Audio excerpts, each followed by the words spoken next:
Ashley need to be here? Wendy's not coming.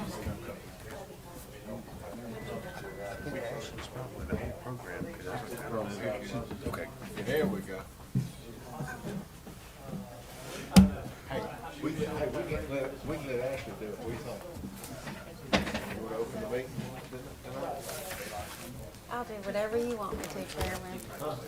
Do you really? You want to open the meeting with the ladies' indication when we start? Well, we don't have anybody? That's fine. I'm just asking. If you want me to, that's fine. Okay. Look at him. Lady in charge is open up. She did at the work session. Oh, she blessing the food at work session. Well, I need to ask somebody. We're all just staring at each other. It's like, I'm hungry. Exactly. Y'all ready? Right. Tell me when. I'm good. I'm a perfect man. I do what I'm told, when I'm told. When? Ready? All right. We've got a good crowd. Welcome to the August 17th, 2020 work session. First time is 5:03. I'd like to call this meeting to order. Need an agenda to start a work session. So moved, Chairman. Second, all in favor, aye? Aye. Ayes have it. Thank you. Mr. Rester, you going to lead off, or who wants to lead off on our? Brody? You want to lead off on what? I can just talk about Sure. a couple things. Absolutely. So,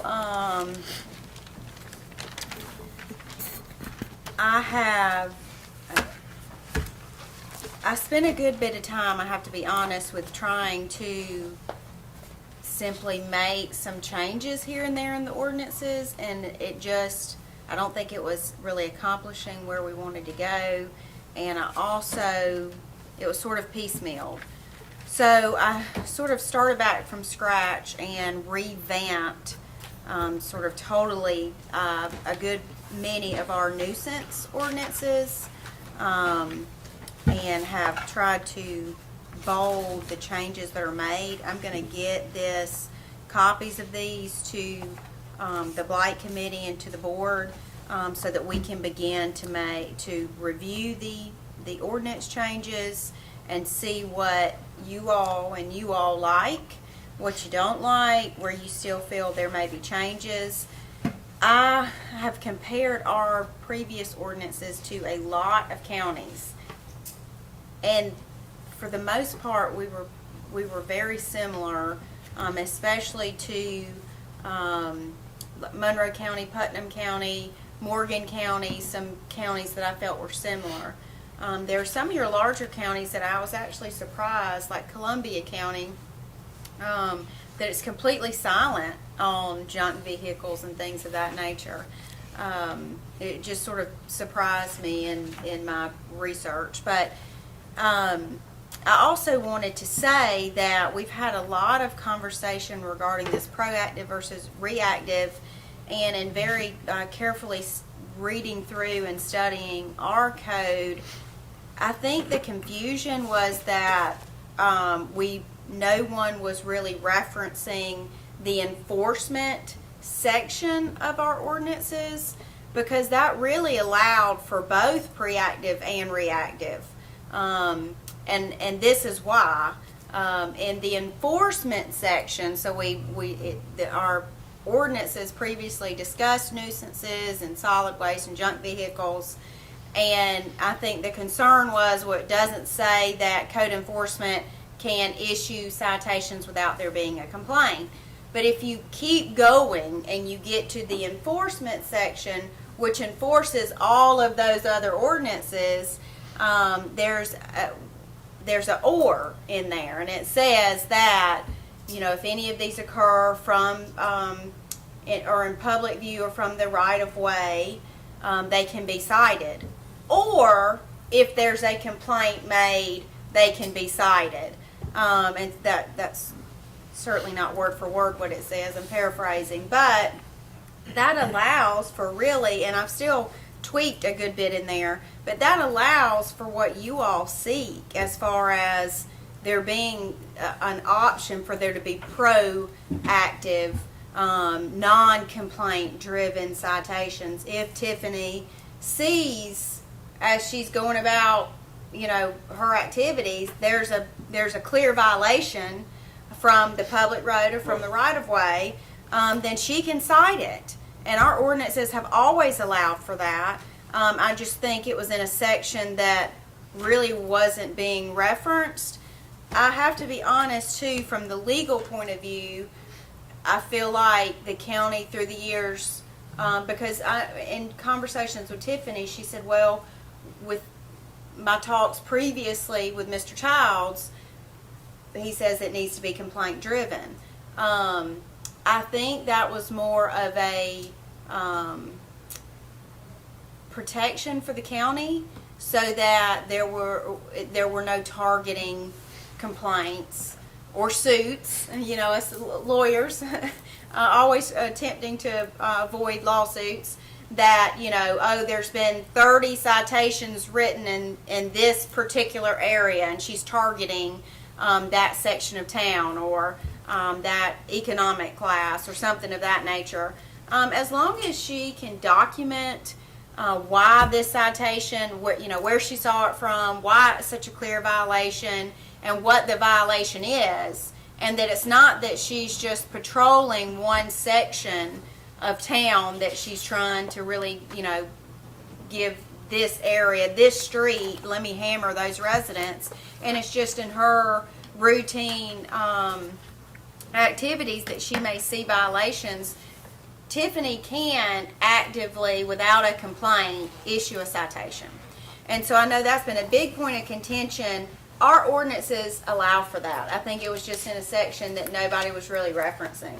And so, like I said, I've made a lot of changes, and I'm going to send those out because I want your committee to have a chance to meet and review those and mark them up and write questions and anything like that. And I want the board to have a chance to review those as well, because it's a process. It's going to be just like when we revise the animal control or animal services ordinances. There's things that you all like, there's things you don't. Same with the board, that we're going to want to tweak and, revamp. And there are going to be things that you all really like that address some of your concerns. So I'm going to send these out. Tiffany, do you have contact emails for Mr. Duke? Okay. So I'll get these sent to you in the morning so that you can send them to the Blight Committee. Can I ask a question? Yes, sir. Did I understand you to say that the reason we've been told by P&Z and Code Enforcement, this is reactive. This is reactive because it's in the minutes somewhere at the county that it said it would be a reactive enforcement. That means you can ride by it 365 days a year and see the infraction, not ride into it. Is that, if you found that in the code, in the minutes of the county? I did not start going back and searching through previous minutes of commission meetings. I did not do that. In our ordinances, there is, under enforcement, a clause that would allow her to issue citations without it being complaint driven. Yes. I think for many years it has been county policy for it to be complaint driven, but if this board decides that they wish to instruct Tiffany to issue citations that are not complaint driven, it is allowed for in our current ordinances. That could be done tomorrow. But I have made some additional, significant sort of changes. A lot of it is really trying to clean up, reorganize, give headings to sections so it's clearer, things of that nature that they were just sort of confusing before, and you couldn't find what you were looking for necessarily. So that's what I've been working on, which is why I felt like just piecemealing it was not getting where we needed to be. Mr. Scople. These codes that you're talking about, these are the ones that it says, I think it's OC, Official Code of Georgia. Is that the? No, sir. version that was- The Code of Georgia is the Code of Georgia. That's what law enforcement enforces. Now, OCGA is what you're referring to. That's the Georgia code. These are just county codes. I don't revise Georgia code. That's what your lawmakers do. And so, and OCGA has very specific littering laws against littering as well. So, you know, your law enforcement can always write citations for littering, and it being a state violation, a criminal violation, is always going to carry more weight than it being just a county ordinance violation, to be honest with you. The problem always is going to go back to that being, those citations actually being written, you know, and trying to encourage. I know it's hard for law enforcement because, like Captain Douglas said, you know, when they get behind a car, it's 10 and 2, and nobody's going to throw the cup out of the window, and it's hard to catch that person littering. But Georgia code already allows for littering violations. I mean, that's very clear in the law. My understanding though, and just trying to get it right in my head, the ones that I have, that I looked at says, you know, obscured from public view, blah, blah, blah, and all that stuff, but it says OCGA. Now, I was under the impression that that was basically what was enforced in Jones County. But you're saying there's a separate set of... I'm saying that Georgia law, which is the official code of Georgia, is that code is separate. It is different from our county ordinances. Yes, I talked sir. to a lady in Florida one time that that's where these things, that codes, the lady in Florida told me that basically they write that same program for all counties, not necessarily each and every one, but pretty much all over the United States. It's kind of a guideline to go through. He's referencing Unicode, the one that puts our books together. Okay, so maybe if you're talking about Municode, Municode is an organization that categorizes everybody's codes. So you can go to Municode and have the Jones County code printed. You can go to Municode and have the City of Gray code printed.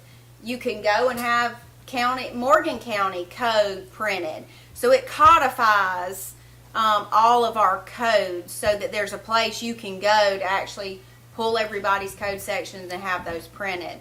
But they don't develop code or anything of that nature. Now, I'll tell you, there's a lot of county ordinances that do directly reflect state law, state code, OCGA.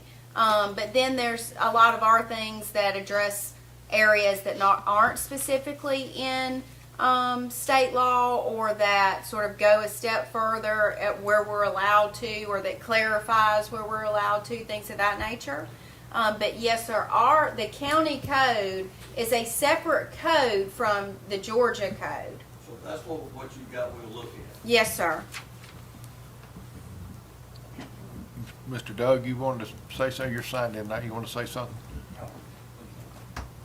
I live on Upper River, or off Upper River Road, between River North and Walnut Creek landfill. It's kind of a area where people speed up, and that's where they lose all kinds of trash, and it covers that whole area there. And I was at the landfill Sunday, and I noticed they had signs up there.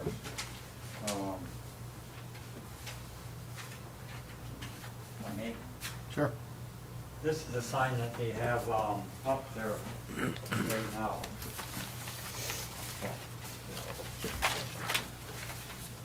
It says security load fines will be imposed. Is there an ordinance or a law saying that you have to cover your load? The driver's manual, which is that second piece of paper, says anything dropped from a motor vehicle is a violation. It's littering. That could be enforced, but until it falls out there, it's a secure load. So as part of the, Unsecured load is a violation, yes, sir. right. That's a Again, state. Only after it falls out, though. No, sir. No, The load is unsecured. Right. Yeah. And they can be cited for that. You know, the back of the truck's full of things that could fall out and it's not being secured. They can be cited for that. Is there A lot of ordinance? that goes back to having the proper person with the ability to sight spotting that, before it winds up on the ground and the vehicle gone, which is why the board was looking at things like cameras on like trailers that could be moved, to try to make people aware that, we're watching you. If things are coming out of your vehicle, you can be cited. And because until you get eyes on these people for us to be able to cite them, we need to start issuing some of these citations, but we have to be able to catch them. And that's when the word's going to get out that, I got cited for, this blowing out of the back of my truck, but we've got to catch them. And so that's one of the things that the board has been looking into with the sheriff's department, or the camera systems on the trailers, so they can be put in different areas of the county that have problems. I mean, there certainly are some known specific areas that have very significant littering problems, and so these trailers can be moved to different locations to to try to catch some of these people. Is there an actual ordinance telling you how you have to secure your load, or just, a kind of vague thing? I can't quote you the ordinance. I mean, I can send it to you. I can't quote it to you sitting here. Because I haul a lot of, I bought a bladed piece of property, I haul a lot of stuff, there. And I bag everything, make sure it doesn't fly out. Right. But nobody's aware of anything that's saying you have to tarp the load, or anything like that. And everybody's contention is that until it falls out, it's secure. No, that's not the law. basically what she's saying, that's been the general consensus of people's Right. mindset in this county for so long. I was throwing back a truck, maybe it'll make it, maybe it won't, but a lot of times it don't. But, they get by with it, that's what we gotta change. Is there some way you can regulate that? Well, again, sir, there's a law against it, but you've got to get to the bottom of how to catch the people who are violating the law. Yeah. And it's having sheriff's department being more, aware that this being a hot ticket item that the community's really trying to push, so that their deputies are more on the lookout for it. It's, again, in the camera systems that the board is thinking about purchasing, looking at some other options of these movable camera systems to try to catch the people who are violating these laws that are in place, because there are laws against that, but you can't cite them until you catch it. And the Right. ordinance is not going to catch them for you, so it can punish them once they're caught, but we've got to figure out how to catch them, which is why, like I said, they're looking at some camera trailering systems and things of that nature. Tiffany had a comment about that. That's one of the problems I've had also, is when an individual does catch somebody, I have to say to them, if it goes to court, you will have to come in, and are you willing to sign an affidavit? And usually that's when people will say, don't want to get involved. But you go back, that you have to have some type of proof. So are you enforcing the trailer on the road then? I cannot pull vehicles over, no, sir. So anything falling out of the vehicle driving down the road, that's the sheriff's department? If I were to see it, I can address it, but I cannot pull them over as law enforcement could. So if I see something, I call you, that's kind of a moot point? You would call law enforcement. Call law enforcement. Okay. And here again, on this thing, it says it doesn't have the law enforcement phone number. It has environmental code enforcement. That probably should be 911. changed. 911. I Right. just put those up trying to get. Yeah, I really all like of it. our Right, centers, but- just yeah, to I try mean- to start people getting aware when they're coming in and out. I didn't notice it until Sunday. I don't know how long you've been up there. A few months. Yeah. But, I mean, if you visibly see somebody, it's a 911 call, that's the only way you're gonna get law enforcement dispatched. You call law enforcement. Right. And I'll elaborate on the trailer. Captain Douglas has been researching it. The main thing we're trying to do on the trailer and with the camera and all, we need something that's gonna serve multiple purposes, that we can sit there and not only use it for people violating trash, but maybe other, have multiple purposes that we can use it for. What's the possibility of putting a signage in all these convenience centers, stating that, your loads have to be secure. This one here, is, I didn't notice it. I actually come from the opposite direction, but it's down below the sign now. Right. And I mean, those are temporary signs. Right. I like the sign. Sure. I thought, wow, that's pretty Sure. cool. But, I didn't notice it, and they've been up for 2 months, and Right. I go there at least once a week. You know, right now, I personally, I mean, it's a board of 5. I foresee new signage, you know, the logo promoting the clean community. The sheriff was here Saturday on his for his budget. We had all day budget hearing Saturday. The sheriff was here and also made mention to the sheriff about possibly getting help from his deputies to help inform code enforcement when they visually see something that Ms. Tiffany can address. I can also I can envision Public Works doing the same, where Ms. Tiffany goes to the sheriff's department, Public Works, and says, "I need your help." You know, rather than we had a very favorable support for the removing of the for the removing of the houses through budget. I feel great about the support we have for that. The other support, I feel like we've got enough internal people that can pull together to help us, whether it be sheriff's department, whether it be Public Works, that can inform Ms. Tiffany that, I mean, people that's there and see it every day, you might want to ride down this road, you know. Commissioner Kitchen's got something in his front yard you might want to address. Have to pick at Sam today. Do I? No, And I'm just I'll messing say with you, just picking at you for a for minute, your- but that's what I envision as far as getting on the proactive side to help Tiffany identify some of these areas. What was Bush's reply? He'd act like it was no problem. It just, I think what it's gonna be is a matter of Tiffany's getting to sit down with the deputies. I need your help. If you'll just let me know so I can address it and go from there. I'll tell you all, our litter is addressed in our code in section, in 62-32C, and it follows OCGA, Georgia law 16-7-43, which also addresses littering. So littering is addressed in both state law and our county ordinances. And just from pulling up my notes, because again, I've spent a lot of time on this, covered loads is addressed in state law in OCGA, as well as in our county ordinances under 62-33, and specifically that ordinance states that no person shall drive or move any truck or other vehicle within the county unless such truck or other vehicle is so constructed or loaded or covered so as to prevent any load, contents, or litter from being blown, scattered, or in any manner deposited in or upon any street, sidewalk, or other public place, or upon private property within the county. So I think it's very detailed as it is, so it goes back to it being an enforcement of how do we catch them to cite them. I mean, we can cite them and fine them and bring them into court and make them pay, but we've got to catch them. Yes, sir. That was one of our recommendations in this blight action plan. Right. Was to address targets. That was one of the routes. You know, it was suggested that possibly, you know, the convenience centers, when they show up with a load that's unsecured, you know, have signage there, have the operator say, that the next time you come, you know, we expect the tarp to be on this load.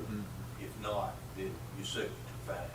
The fish net things. Yeah, but that would make, because believe me, we've said all along, trash is coming out of the back of these empty dumpster pickup trucks and these trailers.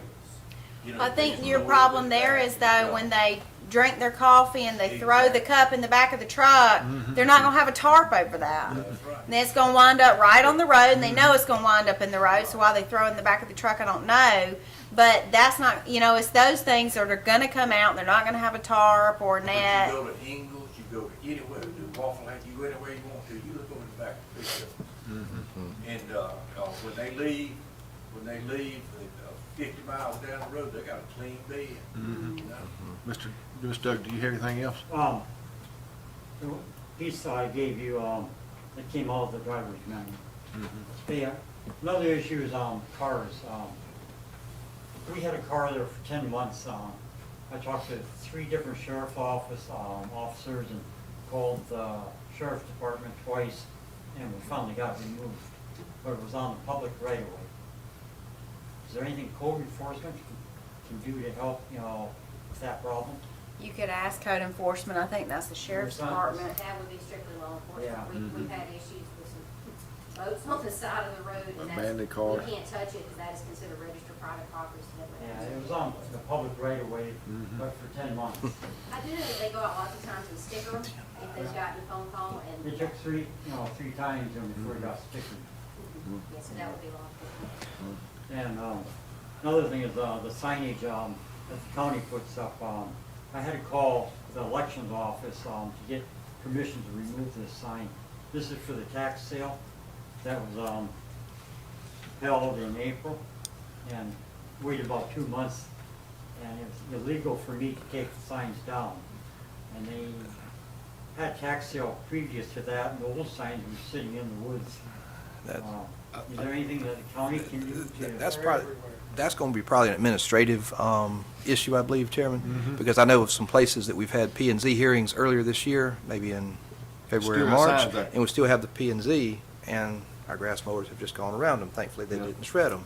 But that's more of an administrative thing of maybe after somebody needs to go back out and pick those signs up when the tax sale's over or the P and Z hearing's over. Yeah, it says, it's illegal to remove under penalty of law. Right. So I called up and they said, yeah, you ate this sucker out, But they're left there, Sure. they're all over the place. Is there any way you can inform these, That's gonna be administrative, just like Commissioner Wood said, so. they can, commission inform the administrative person, Right, we just need to do a better job of cleaning up after ourselves, basically. Yeah. That's a county problem, I'll be honest with you, because it looks like they made it, planning and zoning and the other, it should have been, whoever put it out there should have been, also instructed to go get it afterwards. But I think Jason's got that on his list to remind department heads to finish the job, see it through. Right. Ms. Doug, if I can, I got several people have, Thank you. Ms. Tiffin, you like to come forward? Come on forward so we can get you on camera and everything. Smile pretty now. You know, I'm pretty for it. Ashley, thanks for doing that research. Okay, Yes, sir. that's what we wanted to hear. And one of the things that's gonna help is that year's worth of research we did. All Tiffany has to do is use that map we gave her, Mm-hmm. and it's Sure. all over the county. Right. You got the GPS coordinates, Mm-hmm. go out there, if it's still there, hasn't been rectified, Mm-hmm. there's a starting point. You don't have to Sure. reinvent the wheel, All right. okay? Agree. Thank Thank you. you. Thank you. Ms. Duke, you're sitting by there nice and quiet. You had signed up here. You're hiding behind your husband. Answered a lot of my questions, but I took the time to write this and I'm gonna read it. All right. And we gonna You listen. need- Hey, next time sit in front of your husbands so we can see you. So I they mean, can see Just your makes pretty everything face. easier on us. Yeah, yeah. Now, I want to first reiterate that a lot of this has been covered, but like I say, I took the time to do this. Take your time In and read it. October of 2019, the Blight Committee was organized, along with the help of the Middle Georgia Region Commissioner, to facilitate all of our meetings and keep us on track. As a committee, we spent countless hours covering about 90% of Jones County, identifying trash, dilapidated houses, and buildings, along with junk cars and trucks. And this was all done on a volunteer basis with no cost to the county. A booklet was printed by the regional commission with data, pictures, and recommendations and given to each one of you. As of this date, little has been done to adopt these recommendations, such as changing from reactive to proactive and enforcing some of the codes, which Ashley agrees. Jones County has had a logo or slogan for years, Keep Jones Beautiful, and in the past won awards at both the state and national levels with programs that helped clean up Jones County. There were both county and city employees that took pride in this cleanup, as well as looking for and getting grants to help with the different programs. It's great to have a slogan, but we have to have enforcement for it to work. I realize that education in schools and display of no litter signs are both important, but play a very small role in an overall cleanup of County. Please consider the action plan, and I think y'all. Thank you. Before you leave, you notice I said a while ago, we had, in budgets, we had a 100% support on the houses. I think we got $100,000 right now for blight for the county. And, wasn't that To correct? tear We had down blighted homes. tearing down blighted homes. We got, I think we had 100% support, over 100,000 for that. Miss Tiffany's gonna see, you know, how far that goes, and then we're gonna readdress it again. The proactive, what I'm talking about, talking with the sheriff about getting help, we're gonna have to do it. Like I said, I don't wanna see us turn into one of our neighbors, and I see our neighbors every day, and it's not pretty, you know, it's gotten out of control, and I don't wanna see Jones County get under control. So everybody working together, Blight Committee, let me tell you something. You just don't realize the assets you've been to this community to help us get to where we're at right now. And don't think that it's gone unnoticed. Because really and truly, I mean, it's because of y'all where we're at now. Yes, I'm just like y'all sitting on the edge of the seat. Why does it take so long with government? It's taken me 5 years to get used to that, and I'm still not used to it. So bear with us. And because there's a lot more on the plate. Not that I'm making excuses, but there's a lot more on the plate that y'all don't see that happens every day that sometimes it has to take priority over the others. You know, right now we're in budgets, but I was very happy when I saw the board support the efforts on the cleanup of this community, and like they did. But thank y'all very much.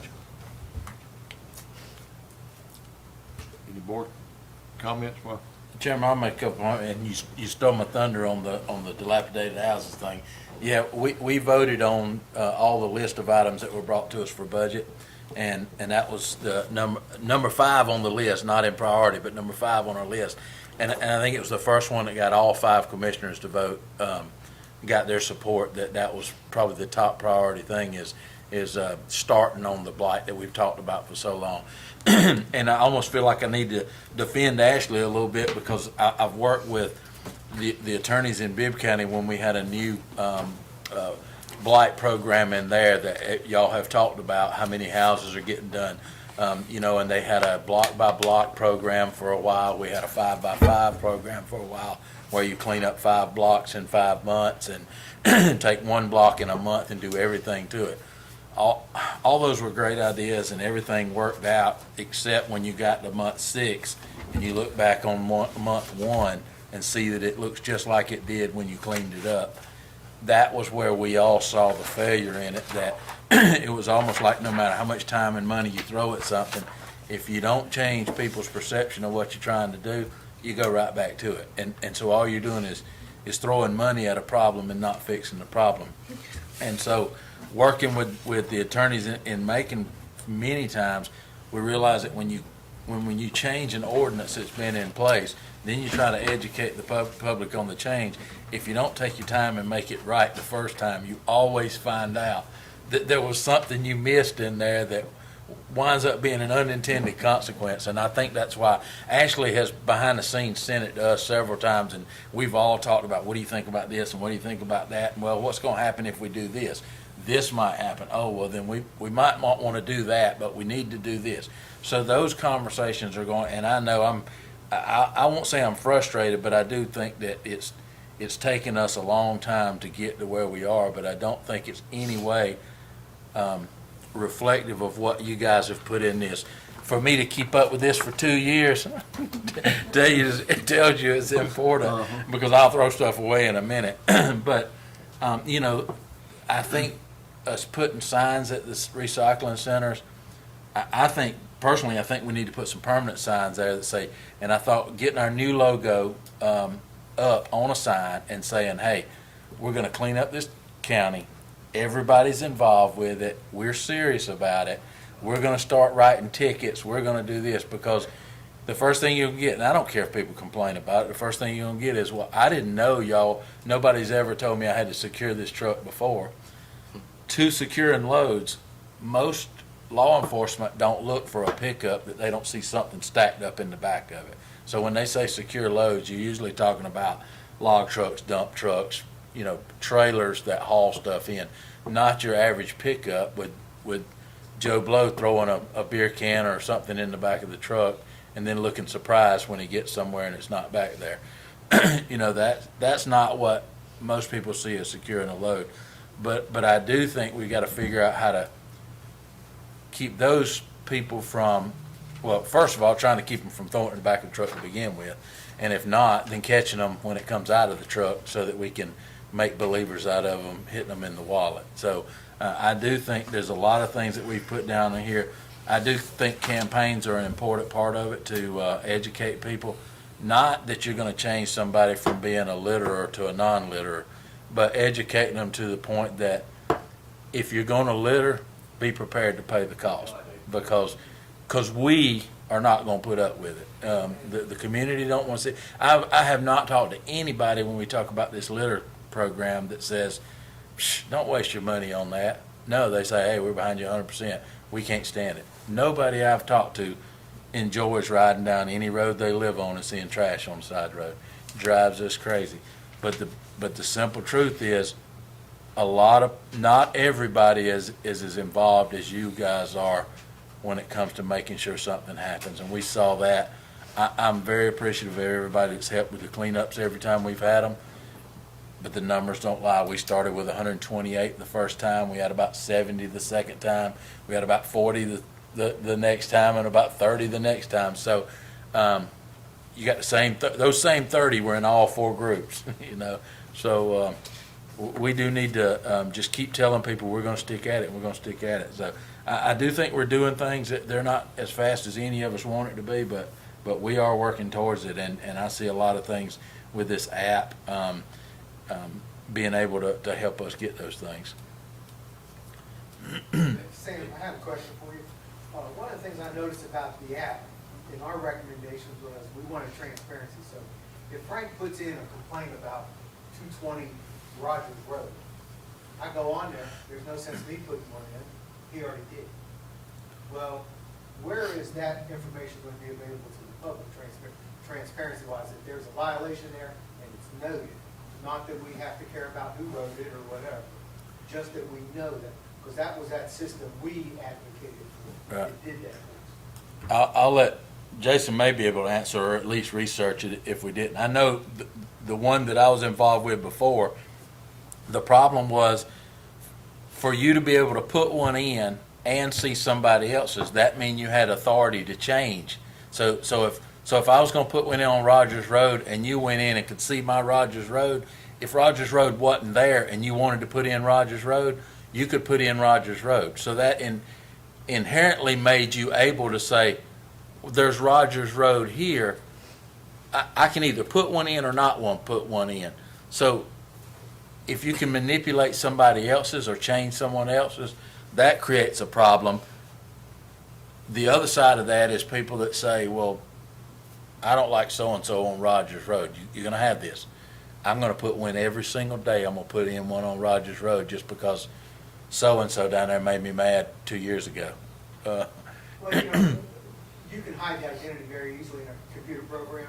If you have a key associated, it doesn't tell you the person's telephone number, but it has a randomly generated key that stays with that phone number. The only thing people are going to see is actually what was written, right? And that should be read only. And if you want to go write something else because it's still there, which I don't advocate junking up the system, you can still protect everybody and not junk up the system. What we had to do on the system we had was basically dummy it out and say, if it was 122 Rogers Road, I type in 122 Rogers, and when I hit road, it says, bing, there's already one on that, especially if you're clicking on litter. And it says there's already one here, so you know no need putting another one in. So I don't know if that's the capabilities we got, or at least it's something we can look into. Amen. I don't remember off the top of my head how exactly that works in that system. I'll have to check on that and see. I honestly don't remember. What is there any way that, like, I filed, you get a number back, and I like this deal, but what, is there gonna be some answer to your, somewhere in the future, 2 or 3 weeks, a month, down the road, but I would know there's a result for me. In other words, we want to track the steps, like UPS delivering something, we know where it's at. in the process. Tiffany, do you remember how that part of it works? I just never sent the receipt back to them with the number Okay. showing that it was submitted. We'll check on that and see. I was thinking there was a way that you would get an update when that, when that. Had been completed. Complaint was updated or, but I'll check on that. We'll let you know. Mr. Frank, you have a question too for Sam? Yeah, I just want to get my 1 minute. Come on. You can get a couple minutes, come on. This public meeting. We don't keep a clock, we just try to make sure everybody gets an opportunity. I just want to thank y'all, you know, I've heard a lot of good things here today, and actually, it's like y'all put a lot of thought into that, and we look forward to working with y'all. And as I said, I don't know where to start, I guess I'll start with a question. You gotta keep Jones beautiful. Where does that organization fit into this black, you know, I don't know what they do. I think I know, I used to be really involved with them years ago, but, you know, they got a board, you got a director, and I think 2 people there. But I don't see any activity in the paper, I don't see anything, you know, on any social media, about, drives. And years ago, we used to have cleanups, you know, almost every weekend, especially in the spring and summer and fall. It was a county city effort. And I'd like to see us get back to that, and I think that there's a lot of grants out there that the Keep Jones Beautiful can apply for and receive. So I want y'all to look at this piece, and if it calls for making that a 40-hour-a-week job, so be it. You know, we've got to have, I feel like you've got Keep Jones Beautiful that can drive, can help drive this thing. So that's just my thing. I was looking at an old flyer that we had. And there was 4,000 flyers put out years ago. Don't know what exactly year this was. Got it out of the scrapbook. 4,000 flyers were distributed door to door. It didn't go with the mail. The volunteers got out and put them out. We're gonna have a big cleanup. Says put a new face on spring, again with the neighborhood cleanup. County trucks will be made available this weekend to pick up your, you get it out to the road, we pick it up. City of Gray residents put the articles out front of their property, city will pick it up. You know, there's just a lot of activity that's going on. All right, the other thing that I had, I just want to refresh you a little bit on, was if you remember, this is the survey of get it open. That was all the pings that we had. Rick mentioned that a while ago. There might be a way you can go back and put a GPS location on these. But this is in direct correlation with the report that we got from the sheriff's department. Crime, this go together like a hand in glove. Suicides in the county. It's just all there. It's all over. We got to clean up this county. We got to clean it up. And we got to be in a position that we can have somebody that can walk up to somebody that's violating, that's got 10 cars in the yard, and say, these are gonna be moved. You know, if you don't have a tag on, you violate the codes, you're gonna move, you know? So, you know, it's hand in hand. Education is very important. I think, Mr. Goins here was gonna, you know, get a thing together to get feedback from children, to get a slogan. Education is important, but we got to have education and enforcement before we're gonna get this thing happening. It's just got to be. And in closing, I just want to say, I clicked this out to make a paper, and I know we've heard a lot about what was going on in Macon, but, you know, they at least now they're attacking the problem they've let, you've been involved in for years and years. It was almost a brick wall. They just couldn't seem to do anything with it. But it's gotten to a point over there that it's just horrendous. So at least Macon and Bibb County has recognized the problem. They've recognized it for a long time. Just said they didn't do it. But I think they've gotten back now with Mayor Miller to do it. Where we begin though, in any community, is with the citizens. They've got to get behind it. As far as the neighborhood cleanup campaigns, we can have them. It brings pride to the community, to the individuals, and it just strengthens our county if we do it. You see one good thing, it grows. It's going just be an effect to the neighbor down the road. He says, well, they cleaned this up, maybe I need to get busy. So there's a lot of things going on, but I do believe that Keith Jones Beautiful has a very important role to play in this effort. Thank you, Mr. Frank. Thank you, Mr. Frank. Anyone else? Come on, Ms. Cole. I guess, not tooting my horn, but I guess I'm the pioneer of this thing that originated years ago as I was dealing with Clay Washburn, Al Andrews, Dale Washburn, way back. That's how long ago I've been fighting this thing. But I just want to say, especially to Ms. Brody, when this thing began, I was, honest to God, I was confused. I was wanting some answers as to, can we amend some of these rules? I mean, why can't we do this? Why is this way, and so forth and so on? And I think all of us were in a big fog, but I just want to say thank y'all to all of you, because you have kind of got me to the point where I wanted to get to, even though it's taken 2 years, but I have a better understanding now of where we're at. Whereas 2 years ago, we was just, it was a lot of confusion. So I just want to tell y'all, all of you, I really thank you, appreciate it, and let's keep, we can do it.